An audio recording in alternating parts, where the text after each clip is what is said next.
No Brasil, a indústria automotiva sempre foi um campo de batalha. De um lado, montadoras globais com capital e tecnologia de sobra. Do outro, um mercado instável, marcado por políticas erráticas, crises econômicas e uma concorrência brutal. Poucas empresas nacionais conseguiram resistir a esse cenário, e menos ainda, conseguiram se reinventar. A gaúcha Agrale, no entanto, é uma dessas raras exceções. Fundada em 1962, a empresa começou fabricando motocultivadores e pequenos tratores, atendendo a um Brasil que ainda se modernizava no campo. Mas ao longo das décadas, foi além. Fabricou caminhões leves, chassis de ônibus, motocicletas e até veículos militares usados pelas Forças Armadas. De uma empresa agrícola, tornou-se um player de múltiplos segmentos, movendo-se entre mercados ignorados pelas grandes montadoras. Só que esse sucesso não veio sem custos. A Agrale esteve à beira do colapso mais de uma vez. Nos anos 1990, a dependência excessiva da agricultura quase a destruiu, e a única saída foi vender a Fras-le, uma de suas divisões mais lucrativas, para a Randon.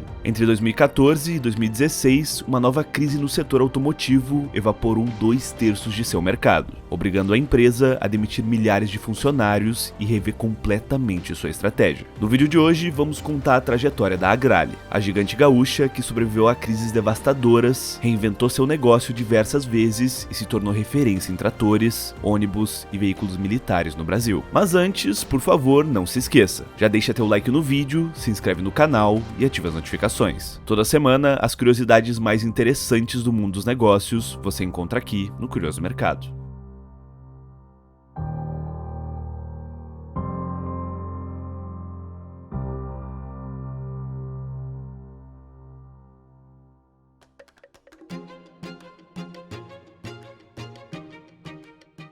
Nos anos 60, o Brasil ainda era um país profundamente agrícola, onde a mecanização era privilégio dos grandes produtores. Pequenos e médios agricultores continuavam reféns de métodos rudimentares, dependendo da força braçal e de implementos arcaicos. Máquinas importadas dominavam o campo, mas seu alto custo as tornava inacessíveis para a maioria dos trabalhadores rurais. Foi nesse cenário que nasceu a Agrisa, Indústria Gaúcha de Implementos Agrícolas, em 1962, dedicada à produção de motocultivadores e motores a diesel. Em 1965, o lendário empresário Francisco Stedley enxergou o potencial do negócio e adquiriu a empresa, rebatizando-a como Agrale. Visionário e incansável, Francisco Stedley foi um dos grandes nomes da indústria gaúcha. Antes de assumir a Agrale, já havia fundado a Fras-le, tornando-se um dos pioneiros do setor de autopeças no Brasil. Sua aposta nos tratores compactos foi uma jogada ousada, mas certeira. Ele enxergou um Brasil que ainda estava preso no passado e precisava de mecanização acessível para evoluir. Enquanto gigantes como Massey Ferguson e Valmet focavam em máquinas de grande porte, a Agrale identificou uma lacuna no mercado e passou a fabricar tratores menores, mais leves e acessíveis. Modelos como o Agrale 4100 e 4200 rapidamente se tornaram uma escolha popular entre os pequenos produtores, ajudando a transformar o cenário agrícola brasileiro. Abre aspas. Com a fabricação do trator nacional, a Agrale ajudou a automatizar a agricultura familiar no Brasil. É comum ver tratores Agrale de 40 anos ainda rodando no campo. Fecha aspas, afirma Edson Martins, diretor comercial da empresa. A estratégia funcionou. A Agrale conquistou um mercado negligenciado pelas grandes montadoras e consolidou sua reputação na mecanização agrícola. Mas, como o setor rural sempre foi cíclico, os anos de bonança não durariam para sempre. Com a virada para a década de 1980, a empresa começou a sentir o impacto das flutuações do agronegócio. A queda nos preços das commodities agrícolas reduziu o poder de compra dos produtores e as vendas de tratores começaram a despencar. Esse era o primeiro grande teste de resiliência da Agrale, e para sobreviver, ela precisaria diversificar. Nos anos 1980, a Agrale percebeu que depender exclusivamente do setor agrícola era um risco. O mercado de tratores era volátil, oscilando conforme os ciclos da economia rural. Para garantir sua sobrevivência, a empresa diversificou sua produção, entrando em 2 segmentos promissores: caminhões leves e motocicletas. A primeira aposta veio em 1982, com o lançamento do TX1100 e TX1600. Esses eram caminhões compactos projetados para transporte urbano e rodoviária de curta distância. Eram veículos robustos, eficientes e acessíveis, rapidamente conquistando espaço entre pequenos frotistas, comerciantes e empresas de logística. Mas o maior salto veio em 1984. quando a Agrale se aventurou no mercado de motocicletas, desenvolvendo uma linha inovadora em parceria com a italiana Cagiva. As motos Agrale trouxeram ao Brasil um novo padrão de desempenho, especialmente para trilhas e competições off-road. As motos marcaram uma geração pelo ronco forte e pelo desempenho nas estradas e trilhas brasileiras. A Agrale parecia estar no caminho certo para se consolidar como uma grande indústria automotiva nacional, mas sua estratégia de expansão tinha um problema. O caixa da empresa ainda dependia fortemente da venda de tratores. E quando o setor agrícola entrou em crise nos anos 1990, a Agrale foi arrastada junto.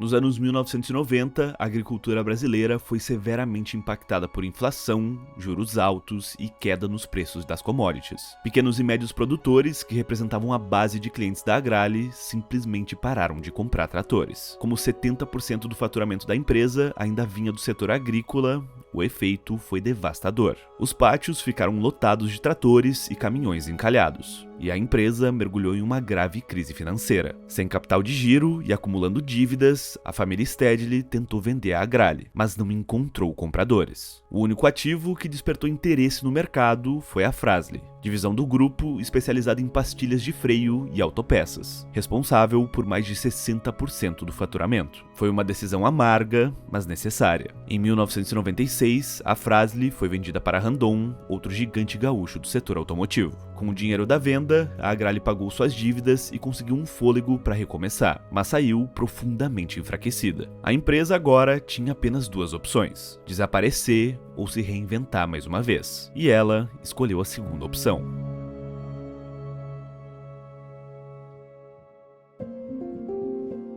Depois do colapso dos anos 1990, a Agrale teve que se reinventar para sobreviver. A saída foi buscar nichos de mercado negligenciados pelas grandes montadoras, onde pudesse competir com produtos especializados e de alto valor agregado. Uma dessas oportunidades surgiu no segmento de micro-ônibus. Até então, a maioria das montadoras adaptava caminhões leves para uso urbano, transformando-os em pequenos ônibus. O problema disso? Esses veículos eram desconfortáveis, inseguros e ineficientes, pois o chassi dos caminhões não havia sido projetado para transportar passageiros. A Agrale enxergou a falha e decidiu desenvolver um chassi exclusivo para micro-ônibus. Em parceria com a Marco Polo, a empresa passou a fabricar o chassi para o Volare, o primeiro micro-ônibus 100% nacional. E o impacto foi imediato. A produção da Agrale passou de 300 para 6.000 unidades por ano, consolidando a empresa no setor. O Volare se tornou um dos veículos mais populares do transporte fretado e intermunicipal. O modelo cresceu tanto que, anos depois, passou a representar cerca de 25% do faturamento da Marco Polo. O Volare abriu caminho para um novo modelo de negócios. Em vez de competir diretamente com as gigantes, a Agrale passou a atuar em segmentos onde conseguia ser líder. Mas não foi só no setor de ônibus que a empresa encontrou sua chance. Outra grande aposta veio no setor militar e off-road, com a criação do Marruá, um Jeep robusto desenvolvido para o uso das Forças Armadas e operações em terrenos extremos. Lançado em 2004, o Marruá nasceu como um substituto para um antigo Jeep Willys, que ainda equipava o exército brasileiro. Sua construção simples, de fácil manutenção e baixo custo operacional atraiu atenção rapidamente. O veículo se tornou padrão para o exército, marinha e aeronáutica, com mais de 500 unidades vendidas só nos primeiros anos. Ele foi exportado para países como Argentina, Equador e Haiti, onde é usado em patrulhamento de fronteiras e missões de paz. Além do uso militar, foi adaptado para operações de mineração, resgate e agronegócio, consolidando-se como um dos principais veículos off-road do Brasil. A aposta no transporte coletivo e na defesa ajudou a Agrale a se recuperar e a crescer de forma sustentável, explorando nichos lucrativos e menos voláteis. Nos anos seguintes, a empresa também expandiu sua linha de caminhões leves e chassis de ônibus, garantindo presença em diversos setores e se consolidando como uma das poucas fabricantes nacionais que sobreviveram à era de globalização automotiva.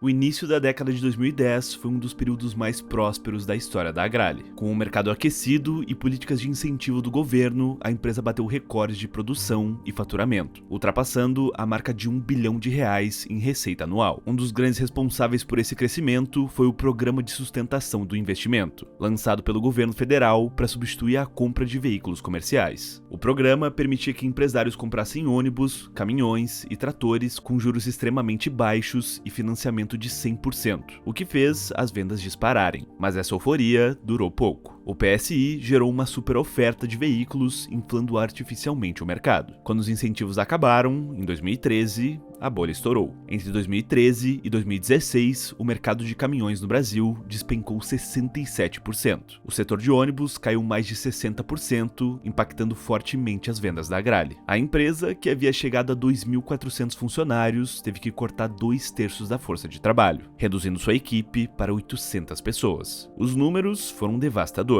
O faturamento da empresa, que havia atingido R$ 1 bilhão, caiu para R$ 417 milhões em 2020. Praticamente 1/3 do que era antes da crise. Para evitar um novo colapso, a Agrale abandonou a estratégia de volume e focou em nichos ainda mais específicos, como chassis de ônibus para regiões off-road, veículos militares e prestações de serviços industriais. A empresa também passou a buscar novas tecnologias, como veículos movidos a biometano, para tentar encontrar novas fontes de receita. A lição era clara: crescimento sem planejamento estratégico pode ser tão perigoso quanto uma crise. E depois de sobreviver ao tombo, a Agrale agora tenta se posicionar para o futuro, mais enxuta, mais especializada e, como sempre, pronta para se reinventar.